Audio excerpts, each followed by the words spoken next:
Nintendo just showed us our first look at Animal Crossing New Horizons in their E3 2019 Direct. They then followed that up with the first ever live gameplay of the game on Nintendo Treehouse Live. We've seen a fair amount of the game, and there are many things you might not have noticed if you only watched the trailer or gameplay one time. That's why we are here today. Today we are going to point out secrets and hidden details that we have found in Animal Crossing New Horizons. Let's start out with the island itself. The first big thing that sticks out about the deserted island to us is the fact that the island in the trailer and the Treehouse Live gameplay have the exact same layout. The rivers flow through the town in these same places, and neither of the towns have any visible ponds on the lower level of the town. We know the trailer wasn't made from using the island in Treehouse Live because the town in the trailer was much more developed than the town in Treehouse Live, and the location of the tents is different.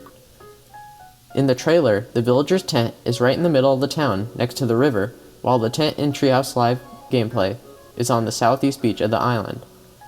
This is critical because in Animal Crossing, it has always been special having your own town layout that your friends don't have. It is worth mentioning that the game is still in development, and that it is likely that different island layouts could be present in the final game. Another thing that is visible about the island in the trailer is the fact that multi-layer towns make a return from city folk. We see many clips in the trailer of the cliff and a small portion of the higher part of town, but we don't see what is up there besides trees, flowers, and weeds. It could just be more land like the rest of the island, but elevated. We don't think this is the case though. We have seen no sign of any special animals except Tom Nook, Timmy, and Tommy. We also have no idea where the Able sisters, Kix, and the museum are. It is unlikely that they won't make a return because they are staples of the Animal Crossing series. These shops and buildings that were on Main Street in Animal Crossing New Leaf could be on this elevated part of land. As your town gets developed and Tom Nook and the Nooklings build up a shop, more special villagers may start moving to the island. It is odd that they didn't show anything on the cliff, so maybe they are hiding something new. We also have no idea how you get up there because there's no sign of any ramps. Do you have to live and craft things on the lower part of the town until you can craft a way to climb up the cliff? This is unlikely, and there's probably just a ramp or two that wasn't visible in the trailer, but there's always the possibility. We are talking about the game that has no sign of bridges, and to get across the river you have to pole vault. Speaking of the lack of bridges, we believe that you will eventually be able to craft bridges on your island. It doesn't seem feasible that you and your villagers will always have to use a pole vault to cross the river. From what we've seen in the trailer, it also seems that cedar trees will only grow on the northern half of the island, like in New Leaf. The only place where cedar trees were seen were next to who we presume is Eunice's house. Next, let's talk about where we think the shops and buildings besides the houses will be. We already mentioned how we believe the buildings could be built on the higher part of the island. There are two other places where we believe they could be though. One place we think the buildings could be built is in the plaza in the middle of the island. We already know that's where Tom Nook's tent and the bulletin board is. It is also likely that this is where a new resident support services facility will end up being built. If the shops end up going there, we don't think there will be that many because there isn't much space in the plaza. The other place all the shops and buildings could be is on another island. In many scenes in the trailer, we see other islands off in the distance. This could just represent all the different islands you can go to online, but we wouldn't be surprised if there was an island you flew to that had all your shops, the museum, and more. Let's move on to talk about the villagers. All the villagers we see in the trailer are villagers that have been in previous Animal Crossing games. Although these villagers have all been in previous games, they've been updated in multiple ways. The most obvious of these changes is in their appearance. Now villagers in your town aren't just limited to wearing tank tops. First, we see in the trailer that Olivia is wearing a long-sleeve shirt. We later see that Freya and Eunice are both wearing long-sleeve tops. In terms of Eunice, it's nice to see that Sheep can now wear actual tops instead of just a scarf with the pattern of the shirt. A little later in the trailer, we see Fuchsia wearing a dress and then Goldie wearing a long-sleeve shirt. It's also likely that animals in New Horizons will be able to wear accessories like hats and glasses as in Pocket Camp. In terms of character customization, we see at the very end of the trailer that backpacks from Pocket Camp also make a return. It's nice to see that villagers have more customizable options, but now animals are a lot more dynamic. In the trailer, the only signs of this is how Olivia is sitting under a tree looking at the river, and how in the winter scene, the villager's house has a wreath on the door. We see a lot more of this though in the Treehouse Live segment. First of all, we see the villager's tent location. This is important because we can see that Fuchsia and Hamlet live right next to each other. This shows off the ability to be able to determine where villagers move.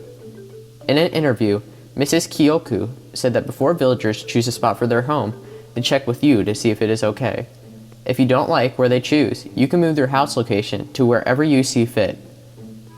This is huge in Animal Crossing because one of the biggest complaints in New Leaf is that villagers will just move on to one of your paths or take out some hybrid flowers. We know that when you move to the deserted island, 2 villagers come with you. They start out in tents, just as you do.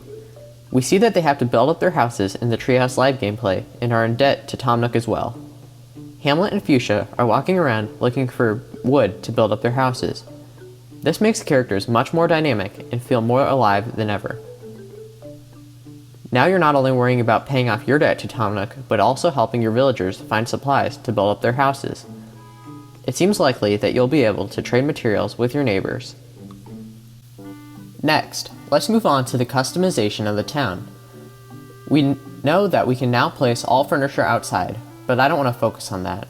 I just want to point out that much of what is outside at the end of the trailer that would have been amenities in New Leaf are most likely crafted from DIY recipes. From what we've seen, it seems that all DIY recipes are sorted by the materials needed to craft them, except tools, which all have a beige background. DIY recipes with a brown background require softwood or hardwood to craft, while you will need clay to craft items with a light brown background. Items with a gray background require rocks, and items with a black background need iron nuggets to be crafted.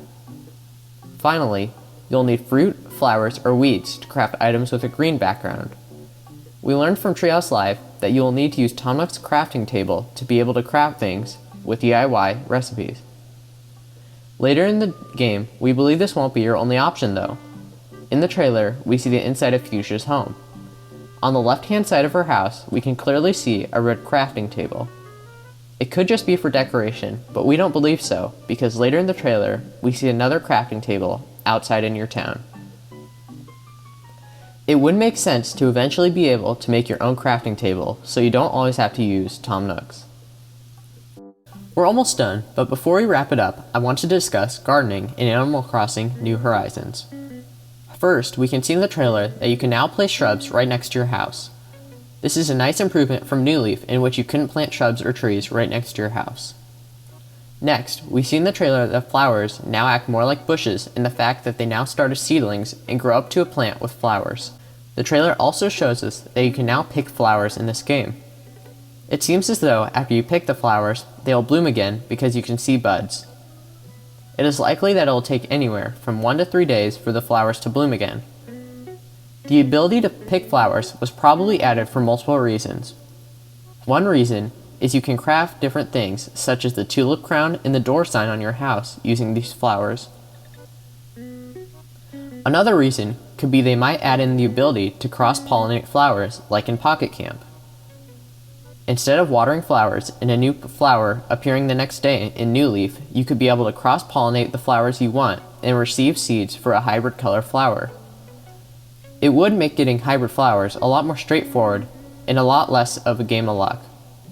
It's also worth mentioning that we can see throughout the trailer that weeds change appearance depending on the season. From what we've seen of Animal Crossing New Horizons, the game is looking like a huge step up from its predecessor. Even though we just got a trailer and 30 minutes of gameplay of the game, I'm ready to see more of what the game has to offer. The delay of the game doesn't get me very disappointed because with how good the game looks already, I'm okay with waiting an extra 4 months to make the game look even better.